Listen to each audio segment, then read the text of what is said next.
ধনঞ্জয় মান্তি and welcome to my YouTube channel English tutor. তো আমি আশা করি তোমরা সবাই ভালো আছো এবং আজকের লেসনটা হতে চলেছে ক্লাস 11-এর একটা খুব সুন্দর কবিতাকে নিয়ে, মিটিং অ্যাট নাইট, রবার্ট ব্রাউনিংয়ের লেখা। রবার্ট ব্রাউনিংয়ের লেখা মিটিং অ্যাট নাইট অর্থাৎ মিটিং অ্যাট নাইট অর্থাৎ রাত্রিবেলায় সাক্ষাৎ। আমরা সাধারণত জানি মিটিং অর্থাৎ সাক্ষাৎ করা, মিট অর্থাৎ সাক্ষাৎ করা, অ্যাট নাইট অর্থাৎ রাত্রিতে। তো আমরা এই কবিতাটা খুব সুন্দরভাবে আজকে পাঠ করব। তার আগে মিটিং অ্যাট নাইট কবিতার কবি সম্পর্কে অবশ্যই আমরা জানব, রবার্ট ব্রাউনিং সম্বন্ধে, লাইফ অ্যান্ড ওয়ার্কস, এবং তারপরে আমরা কবি প্রতিভা সম্বন্ধে জানব, ইন্ট্রোডাকশন টু দ্য পয়েম সম্বন্ধে জানব এবং সর্বশেষ আমরা কবিতাটা পাঠ করব। ওকে, তাহলে জেনে নেওয়া যাক কবিতার কবি সম্পর্কে। Robert Browning, life and works. Robert Browning ভিক্টোরীয় যুগের একজন প্রখ্যাত কবি। তিনি দক্ষিণ পূর্ব লন্ডনের ক্যাম্বারওয়েলে 1812 সালের 7ই মে জন্মগ্রহণ করেন। তার বাবা রবার্ট ব্রাউনিং ছিলেন একজন বিদ্বান এবং পেশায় তিনি ছিলেন ব্যাংক অফ ইংল্যান্ডের একজন কর্মী। তার মা সারাউন্না উইডিম্যান ছিলেন জার্মান স্কটিশ বংশোদ্ভূত একজন সূক্ষ্ম অনুভূতি সম্পন্ন শিল্পী। কোনো বিদ্যালয় থেকে তার প্রচলিত শিক্ষা গ্রহণের পরিবর্তে ব্রাউনিং মূলত কী করেছিলেন? ব্রাউনিং মূলত তার বাবার গ্রন্থাগারে শিক্ষিত হয়েছিলেন। ক্রমশ তিনি সাহিত্য ও শিল্পে আগ্রহী হয়ে উঠতে থাকেন। তিনি গ্রিক কবিতা ও ছবি আঁকার প্রাথমিক পাঠের সঙ্গে ঘোড়ায় চড়া, মুষ্টিযুদ্ধ এবং নাচও শেখেন। মাত্র 12 বছর বয়সে ইনকন্ডিটা নামক গীতিকবিতা গুচ্ছ লেখেন তিনি। 14 বছর বয়সে তিনি ফরাসি, গ্রিক, ইতালীয় এবং ল্যাটিন ভাষায় দক্ষতা অর্জন করেন। 16 বছর বয়সে তিনি লন্ডনের ইউনিভার্সিটি কলেজে গ্রিক নিয়ে পড়াশোনা করতে যান, কিন্তু 1 বছর পরেই তিনি পড়াশোনা ছেড়ে বাড়ি ফিরে আসেন।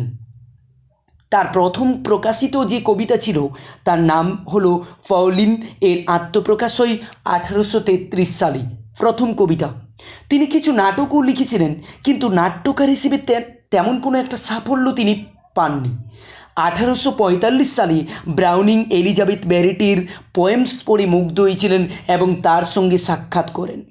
1846 সালে তারা বিয়ে করেন এবং ইতালিতে পালিয়ে যান এবং 1861 সালে এলিজাবেথের মৃত্যু পর্যন্ত তারা ইতালিতেই ছিলেন। এরপর ব্রাউনিং লন্ডনে ফিরে আসেন। নতুন কাব্যরূপের সন্ধানে কবি আবিষ্কার করেছিলেন নাটকীয় একক ভাষণ, যা ড্রামাটিক মনোলগ, যা তাকে সম্মানের এক অনন্য আসনে বসায়। জীবদ্দশায় তিনি দারুণভাবে সম্মানিত হয়েছিলেন। 1881 সালে ব্রাউনিং সোসাইটি স্থাপিত হয়। 1882 সালে অক্সফোর্ড বিশ্ববিদ্যালয় এবং 1884 সালে এডিনবার্গ বিশ্ববিদ্যালয় তাকে সাম্মানিক ডিগ্রি দেয়। তার শেষ কাব্যগ্রন্থ প্রকাশিত হয় তার মৃত্যুর দিনে। তিনি 1889 সালে 12ই ডিসেম্বর ভেনিসে শেষ নিঃশ্বাস ত্যাগ করেন। এরপরে আমরা দেখে নেব কবি হিসেবে তার মূল্যায়ন কী ছিল। কবি হিসেবে তার মূল্যায়ন কী ছিল না, ব্রাউনিং ভিক্টোরীয় যুগের একজন প্রসিদ্ধ কবি ছিলেন। ব্রাউনিংয়ের মধ্যে একজন পণ্ডিত, শিল্পী, কবি ও নাট্যকারের চমৎকার মেলবন্ধন ঘটেছিল। কাব্যরূপের সন্ধানে কেমন ছিলেন না, কাব্যরূপের সন্ধানে ব্রাউনিং তার সাহিত্য জীবন শুরু করেন কবি হিসেবে, কিন্তু তিনি খুব একটা সাফল্য অর্জন করতে পারেননি। তিনি নাটকের দিকেও ঝুঁকেছিলেন, কিন্তু সেখানেও ব্যর্থ হয়েছিলেন। আসলে সাহিত্য জীবনের শুরুর দিকে তিনি রচনার জন্যে উপযুক্ত সাহিত্য রীতির সন্ধান করছিলেন। তার এই নিয়ত সন্ধানের ফলে উদ্ভব হয়েছিল ড্রামাটিক মনোলগ, নাট্যধর্মী কবিতার। এই কাব্যরীতিতে তার কাব্য প্রতিভা ও নাট্য দক্ষতার সমন্বয় ঘটেছে। ব্রাউনিং নাট্য কবিতার রচয়িতা হিসেবে চূড়ান্ত সফলতা পেয়েছিলেন। ড্রামাটিক মনোলগ একটি কাব্যরীতি। এটিতে বক্তা অবশ্যই কবি নন, তিনি একজন নীরব শ্রোতার সঙ্গে কথা বলেন। তার কথাই তিনি তার চারিত্রিক বৈশিষ্ট্য বিশেষ নাটকীয় পরিস্থিতিতে প্রকাশ করেন। ব্রাউনিং তার কিছু ড্রামাটিক মনোলগের জন্য অবশ্যই আমাদের কাছে বিশেষভাবে পরিচিত, যেমন কি না Porphyria's lover, my last duchess, the last ride together, etc. তার নাটকীয় একক ভাষণগুলি এক নাটকীয় পরিস্থিতি ও ঘটনা প্রবাহ তুলে ধরে এবং বক্তার চরিত্রকে প্রকাশ করে। কিন্তু তিনি নাটকীয় একক ভাষণ স্বগতোক্তির থেকে আলাদা। এখানে বক্তা একই সঙ্গে যুক্তিবাদী এবং আবেগপ্রবণ। বক্তা এক নীরব শ্রোতার উপস্থিতিতে অতীত, বর্তমান ও ভবিষ্যৎ সম্পর্কে কথা বলেন। অর্থটি প্রকাশ পায় বক্তার অতীত কার্যাবলীকে। অর্থাৎ কি না, ড্রামাটিক মনোলগ, এটা নাট্যধর্মীর মতো নাটকের মধ্য দিয়ে যেন কবিতাটা রচিত হচ্ছে এবং কবিতাটা নাটকীয় ভঙ্গিতে লেখা। আলোচ্য কবিতাটি বক্তার মনোজগতের নাটকীয়তাকে প্রকাশ করার মধ্য দিয়ে এক বিশেষ পরিস্থিতিতে বক্তার অন্তরাত্মাকে মেলে ধরে। ব্রাউনিং প্রেমের মহান কবিদের মধ্যে অন্যতম হিসেবে সুপরিচিত ছিলেন। তার কবিতায় আমরা প্রেমের উপস্থাপনা মৌলিক, বাস্তবসম্মত এবং মনস্তাত্ত্বিক দিকগুলি দেখতে পাই। ব্রাউনিংয়ের ধারণায় প্রেম হলো সেই দর্শন যা সব কিছুকে ঐক্যবদ্ধ করে। তিনি আবেগের মনস্তাত্ত্বিক বিশ্লেষণ করেন। তার পদ্ধতি নাটকীয়, গীতিকাব্যসুলভ নয়। তার দৃষ্টিতে প্রেম হচ্ছে সেই গুণ যার দ্বারা মানুষ অসীমকে স্পর্শ করে। তার জনপ্রিয় প্রেমের কবিতাগুলির মধ্যে হলো কয়েকটি: meeting at night, parting at morning, a woman's last word, ETC. এবং তার সম্বন্ধে বলতে গেলে Browning's outlook on life is highly optimistic. কি না, জীবন সম্পর্কে ব্রাউনিংয়ের দৃষ্টিভঙ্গি অত্যন্ত আশাবাদী। His poetry does not display death and despair. তার কবিতা মৃত্যু এবং হতাশাকে তুলে ধরে না কখনো। It is full of hope. এটা পুরোপুরিভাবে আশায় পূর্ণ। এই কবিতাগুলি পুরোপুরিভাবে আশায় পূর্ণ। He glorifies earthly happiness. তিনি পার্থিব সুখকে মহিমান্বিত করেছেন। ব্রাউনিংয়ের ভাষা নাটকীয় এবং কাব্যিক। তাই এই কবিতা আমাদেরকে এক খুব সুন্দর একটা মনোরম দিক তুলে ধরে। প্রেমের খুব সুন্দর একটা মনোরম দিক তিনি এই কবিতার মাধ্যমে আমাদের কাছে তুলে ধরেন। তার আধুনিক দৃষ্টিভঙ্গি, অন্তরাত্মার উন্মোচনী প্রয়াস, দুরন্ত আশাবাদ, নাটকীয় পরিস্থিতি সৃষ্টি এবং পার্থিব জীবনের জয়গান তাকে সর্বকালের সেরা এক কবিতে পরিণত করে।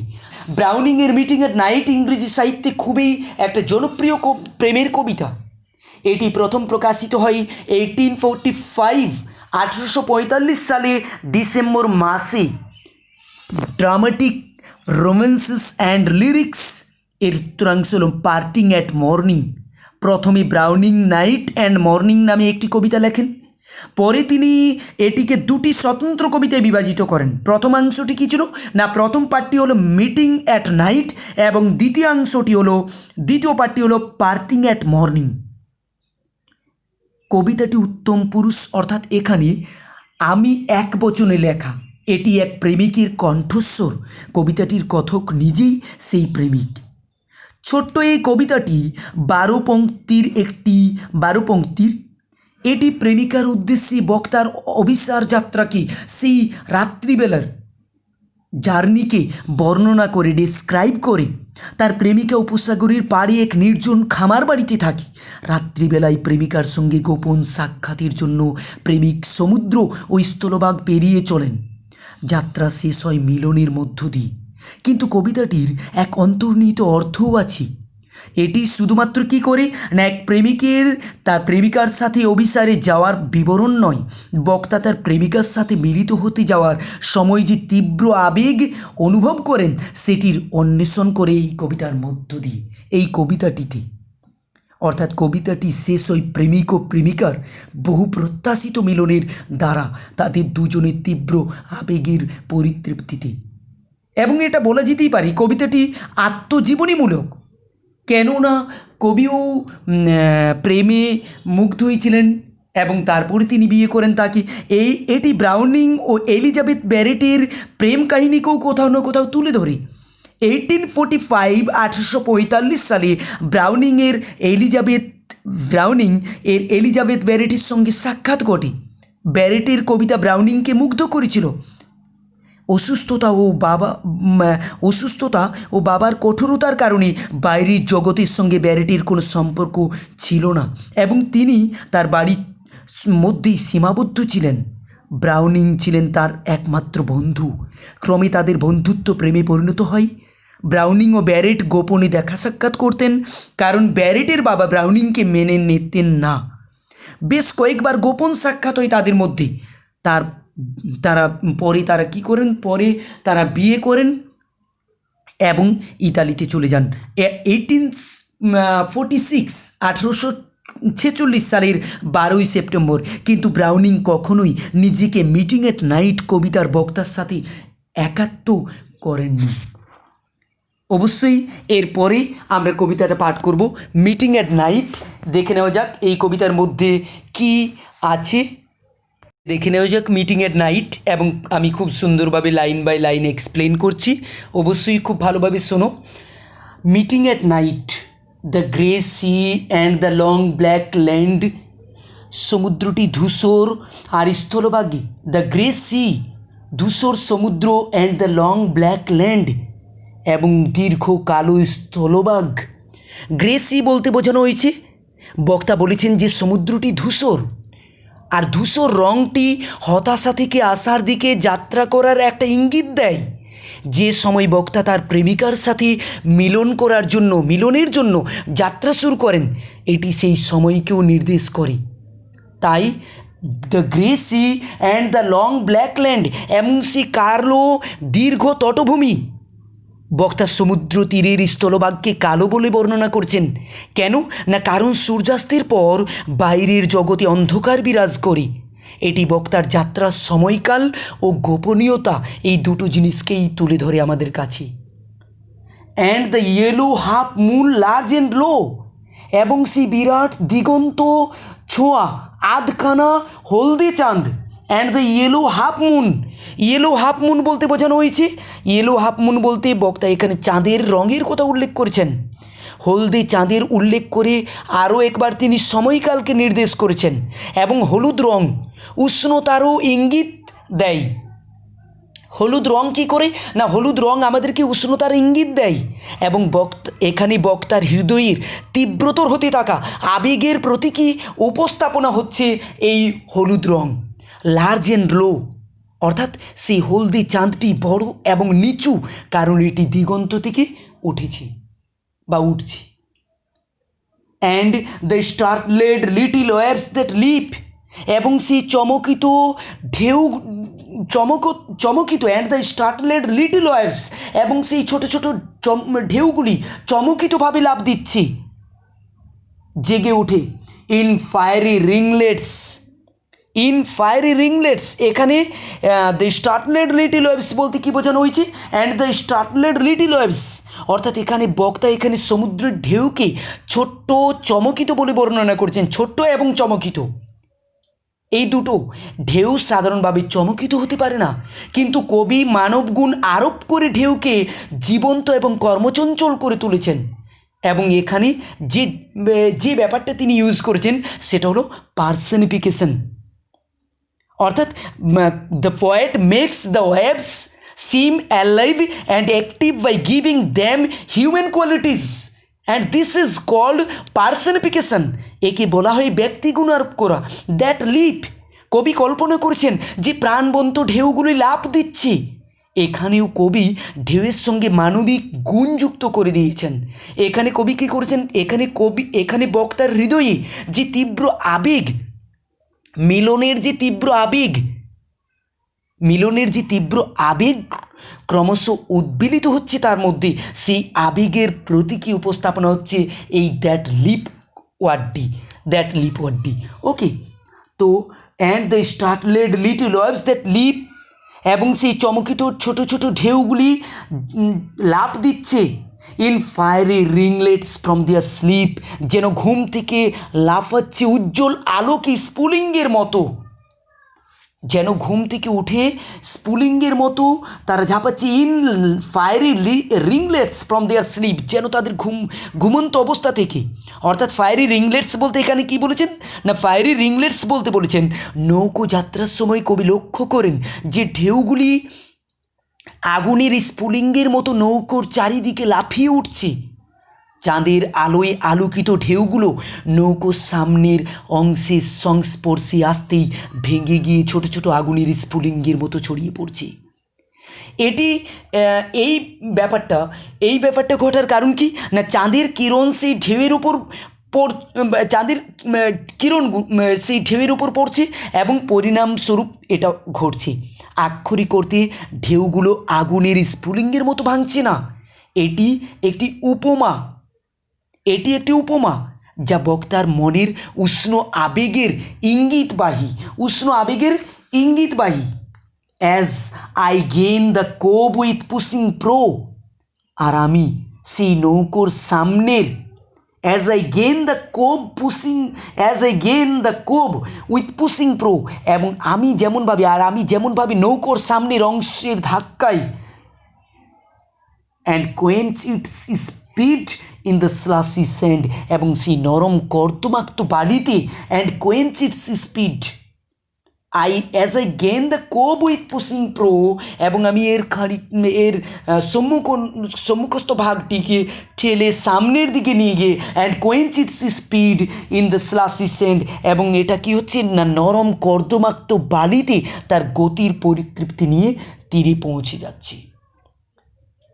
এই নরম কর্দমাক্ত বালিতে তার গতির পরিতৃপ্তি নিয়ে তীরে আমি পৌঁছে গেলাম। And quench its speed in the slushy sand, অর্থাৎ যে তার নৌকোর যে স্পিডটা ছিল সেটা অবশ্যই আস্তে আস্তে ধীর হয়ে এলো এবং সেই কর্দমাক্ত বালিতে গিয়ে তার নৌকোর সম্মুখস্থ ভাগ ঠেকলো। ফ্রম দেয়ার স্লিপ, এখানে বলা হচ্ছে আই গেইন দ্য কোভ, অর্থাৎ এখানে বক্তা তার কার্যকলাপের কথা বলেছেন। এখানে বক্তাই নৌকো চালক, তিনি তীরে পৌঁছাচ্ছেন। পুশিং প্রো অর্থাৎ the pointed from the part of a boat that is moving fast. কি হচ্ছে না, দ্রুত গতিতে চলমান নৌকোর ছোঁচলো সামনের দিকটাকে বলা হচ্ছে পুশিং প্রো, যেটাকে তিনি ঠেলে নিয়ে যাচ্ছেন সামনের দিকে। কোয়েঞ্চ ইটস স্পিড, তীরে নৌকোটো থেমে যায়। এখানে কোয়েঞ্চ শব্দটির অর্থ নিবৃত্ত করা বা পরিতৃপ্তির মাধ্যমে থেমে যাওয়া। এখানে ইটস বলতে নৌকোটিকে বোঝানো হচ্ছে। নৌকোটি সজোরে তীরে গিয়ে ধাক্কা খাচ্ছে এবং এভাবে তার গতি ক্রমশ শ্লথ হয়ে আসছে এবং নৌকোটি সেখানে গিয়ে থেমে যাচ্ছে। আমরা এটাও বলতে পারি যে কবির যে তীরে পৌঁছানোর যে তৃষ্ণা, যাতে যে সে তার প্রেমিকার সাথে সাক্ষাৎ করতে পারেন, সেটি পরিতৃপ্ত হয়েছে এই নৌকোটির তীরে পৌঁছানোর মাধ্যমে। দ্য স্লাসি স্যান্ড বলতে এখানে বোঝানো হয়েছে নরম কর্দমাক্ত বালিতে। Then a mile of warm sea scented beach, তারপর আমি 1 মাইল বিস্তৃত সেই উষ্ণ সমুদ্রের গন্ধে ভরা সমুদ্র তটে। দেন আ মাইল, তারপর 1 মাইল ধরে ওয়ার্ম সি সেন্টেড বিচ, সেই সমুদ্রের উষ্ণ সমুদ্রে সেই গন্ধ ভরা সমুদ্রের তটে mile of warm sea scented beach, অর্থাৎ যে সমুদ্র তট বক্তা অতিক্রম করতে চলেছেন তা 1 মাইল প্রশস্ত। সারাদিন চড়া রোদে উন্মত্ত থাকার কারণে সমুদ্র তট এখনও উত্তপ্ত, অর্থাৎ সারাদিন ধরে সেই সমুদ্র তটে রোদ পড়ে থাকার কারণে কি হয় না, সমুদ্র তটটা তখনও পর্যন্ত একটা উষ্ণ এবং একটা গন্ধ বার হয়। সমুদ্র তট থেকে সমুদ্রের গন্ধ নিঃসৃত হয় এবং এই জন্য তটটি সমুদ্রের গন্ধ মাখা। এবং তারপর তিনি কি করছেন না, 3 fields to cross till a farm appears, 3টি ক্ষেত পেরিয়ে তবেই সেই খামার বাড়িতে তিনি পৌঁছে যাচ্ছেন। 3 fields to cross till a farm appears, এবং 3খানা মাঠ প্রান্তর পেরিয়ে তিনি সেখানে পৌঁছে যাচ্ছেন। 3খানা মাঠ প্রান্তর পেরিয়ে তিনি সেখানে পৌঁছে যাচ্ছেন। At a tap at the pane, the quick sharp scratch, জানালায় ঠকঠক। আর ট্যাপ অর্থাৎ জানালায় ঠকঠক আওয়াজ, the pane, the quick sharp scratch, এবং হঠাৎ দেশলাই কাঠির হঠাৎ করে কি দেখা যায় না, হঠাৎ করে দেশলাই কাঠি ঘষার তীক্ষ্ণ আওয়াজ কানে আসে। And blue spurt of a lighted match, আর নীল আলোর উদ্ভাস। অর্থাৎ এখানে কি বলা হয়েছে না, এখানে বলা হয়েছে টিল ফার্ম অ্যাপিয়ার্স, সেই সমুদ্র তটে 3টে ক্ষেত পার করে তবেই বক্তা পৌঁছতে পারবেন সেই খামার বাড়িতে যেখানে তার প্রেমিকা থাকে। এ ট্যাপ অ্যাট দ্য পেন, যেহেতু এই সাক্ষাৎ গোপন, তাই বক্তাকে শুধুমাত্র তার প্রেমিকার কাছে নিজের উপস্থিতি জানান দিতে জানালায় মৃদুভাবে ঠকঠক আওয়াজ করতে হচ্ছে। দ্য কুইক শার্প স্ক্র্যাচ, এখানে দ্য কুইক শার্প স্ক্র্যাচ বলতে কি বোঝানো হয়েছে না, জানালায় ঠকঠক আওয়াজের প্রত্যুত্তরে যেটা হচ্ছে সেটা তাড়াতাড়ি এবং হঠাৎ করে দেশলাই কাঠি ঘষার শব্দ শোনা যাচ্ছে সেই ভেতর থেকে। অর্থাৎ তার প্রেমিকা কি করছে না, তার প্রেমিকা তার উপস্থিতির জানান দিচ্ছে সেটার মাধ্যমে। And blue spurt of a lighted match, আর নীল আলোর উদ্ভাসে ভরে ওঠে। And blue spurt of a lighted match, অর্থাৎ দেশলাই কাঠি ঘষার তীক্ষ্ণ শব্দের পরেই দেখা যায় দেশলাই কাঠি নীল আলো। And a voice less loud, এবং একটি কণ্ঠস্বর যেটা খুব, and a voice less loud, আর একটা আনন্দ, আর and a voice less loud, যেটা একটা খুব নিচু স্বরের কণ্ঠস্বর, through its joys and fears, যেটার মধ্যে আছে আনন্দ আর ভয়ের মিশ্রণ। Through its joys and fears, অর্থাৎ জানালায় ঠক ঠক শব্দের যে আওয়াজ, তার মাধ্যমে সেই দেশলাই কাঠির তার প্রত্যুত্তরে যে দেশলাই কাঠি ঘষার শব্দ, তীক্ষ্ণ আওয়াজ, এবং তারপরেই সেই দেশলাই কাঠির নীল আলো, এবং তারপরে and a voice less loud, এবং তারপরে সেই একটা কণ্ঠস্বর, through its joys and fears. সেই কণ্ঠস্বরের মধ্যে কি রয়েছে না, সেই কণ্ঠস্বরের মধ্যে রয়েছে আনন্দ এবং ভয়ের মিশ্রণ। আনন্দ কেন না, তাদের দুজনের মিলন সাকসেস, এবং ভয় কেন না, তাদের সেই গোপন প্রেমের কথা যেন সমাজ জেনে না যায়। Then the two hearts beating each to each, এবং তারপরে সেই ক্ষীণতর মনে হয় দুজনের সম্মিলিত হৃদস্পন্দনের আওয়াজ। অর্থাৎ কি হয় না, then the two hearts beating each to each, তারপরে শুধুমাত্র শোনা যায় কি না, তারপরেই শুধুমাত্র শোনা যায় তাদের দুজনের হৃদস্পন্দনের আওয়াজ, শব্দ, শুধু এটাই। অর্থাৎ সেই কারণেই এখানে হৃদস্পন্দনের আওয়াজ প্রেমিকার কণ্ঠস্বরের তুলনায় তীব্রতর মনে হয়েছিল। তার ভয়েসের থেকেও বেশি মনে হয়েছিল তার সেই then the two hearts beating each to each, তাদের দুজনের হৃদস্পন্দনের আওয়াজ। এটাই এই কবিতার বিষয়বস্তু। তোমাদের কাছে এই কবিতা খুব সুন্দরভাবে আমি তুলে ধরতে পেরেছি, আর যদি তা হয়ে থাকে তাহলে অবশ্যই একটা লাইক, শেয়ার এবং অবশ্যই একটা কমেন্ট করে জানাও যে এই কবিতা কেমন লাগলো। Thank you.